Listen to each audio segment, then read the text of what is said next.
This whole night we've been worrying. There's some dark version of us out there somewhere. What if we're the dark version? Coherence is a film that appears simple on the surface, but the deeper you go, the more complex and intriguing it becomes. The same can be said about its method of production. While it was filmed in just 5 nights in a single location with hardly any crew to speak of, the director had a fascinating idea to take the concept to a whole new level.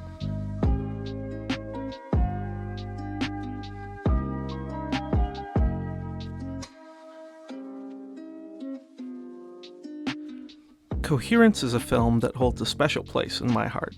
When I first watched it, I was hooked by the concept and environment, and was drawn in even more by the mind-bending twists and turns the film took me on.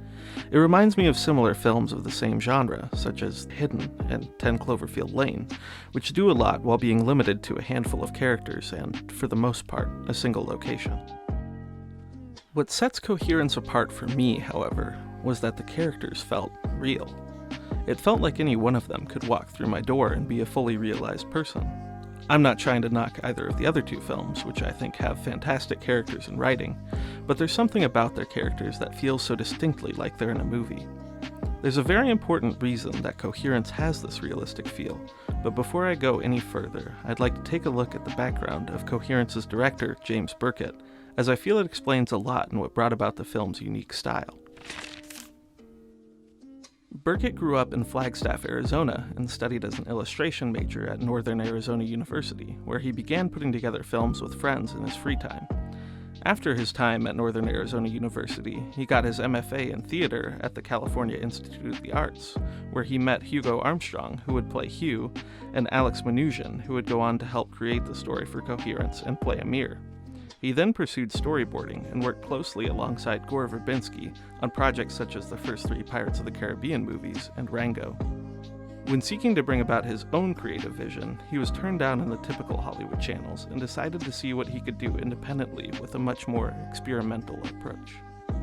The goal was to create something that had very natural performances and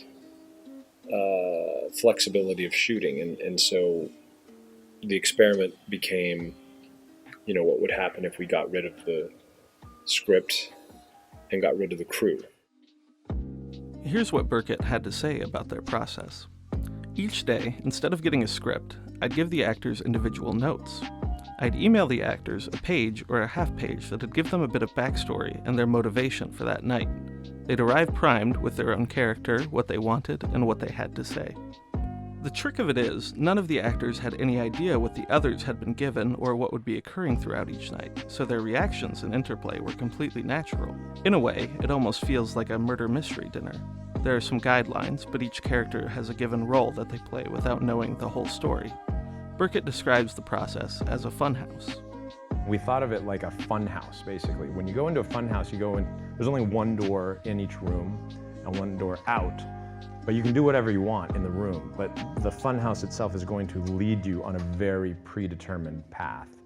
And so that's how this was done. There were scenes that started and I knew how they'd end, but I'd say you can do whatever happens, happens. They didn't know the door was gonna knock. They didn't know the box was coming.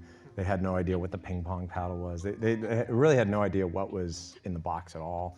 They didn't know how it was going to end. They didn't know what it was about. Lorene Scafaria thought it was a comedy because she heard improv. She's like, oh, it's like an improv show. It took her like 3 nights. It was a 5-night shoot, and after the 3rd night, she's like, I don't think this is a comedy.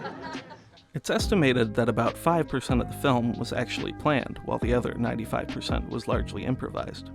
Actress Emily Baldoni, who plays M, didn't even know that she was the lead for most of the process. In a way, Byrkit's method almost seems like the most obvious approach. How do you get your actors to portray a character who is surprised and confused? Don't give your actors any information and let them react how they naturally would. Taking this approach definitely entails a considerable amount of risk. The whole thing could feel like an utter and complete mess. The story could derail and go careening off the tracks, but it doesn't, thanks to Byrkit's direction and an amazing editor. For me, this experimental process is what takes Coherence to another level. Not knowing that this was how the film was made the first time I watched it, I was amazed when I heard that the film was primarily improvised, and yet, it made sense.